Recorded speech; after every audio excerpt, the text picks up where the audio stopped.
Juha is a technology writer for the New Zealand Herald. When he's not reviewing gadgets, he's covering topics including networking and software, as well as the business and social aspects of computing. His approach to articles varies from opinion pieces through to translating tech speak to his New Zealand Herald audience.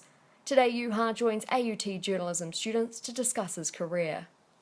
So when I started, IT was kind of like a hobby, very geeky. You build your own stuff.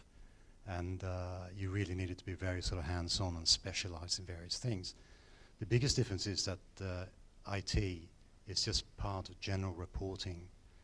And I can't actually imagine any journalist nowadays not having the necessary tech skills, because everything you cover these days somehow touches on IT systems.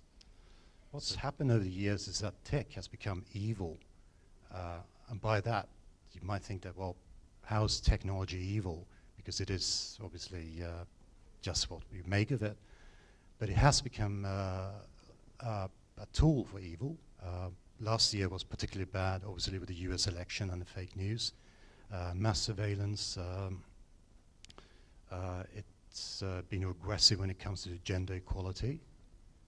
The tech companies are pretty terrible like that too. They just they're very male dominated there, so you might have like good management, but most of that is ignored.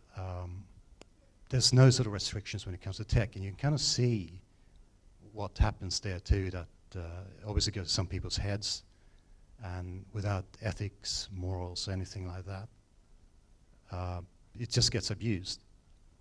So that's kind of where you become important as a tech journalist, because you're in the thick of that, and hopefully you do something good and report on it. I think a whole lot of the companies that we see now are going to disappear.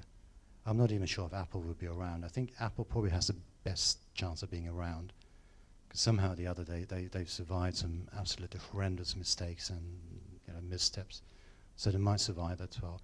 I don't think we have any kind of gadgets like we do, like a big fat smartphone. That will probably go away.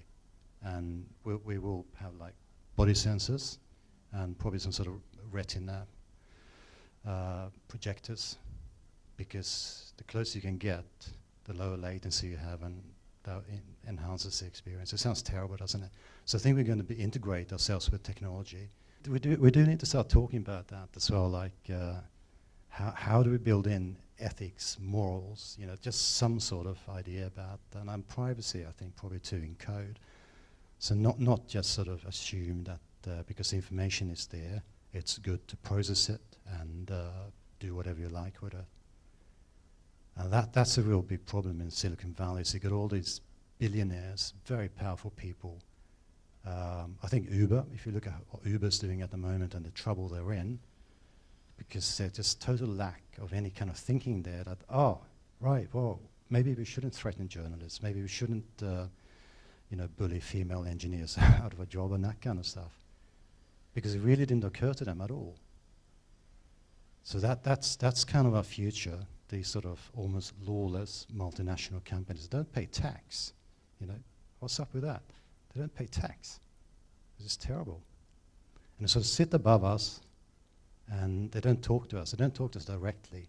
I always try to get comment from Google, and they call me back and say, "Oh yes, for your background." I said, "No, but I want an official quote. I want to quote someone." I said, "No, we can only provide background information." They don't want to engage. So they exist outside normal society. And that really bothers me as well. And that needs to stop.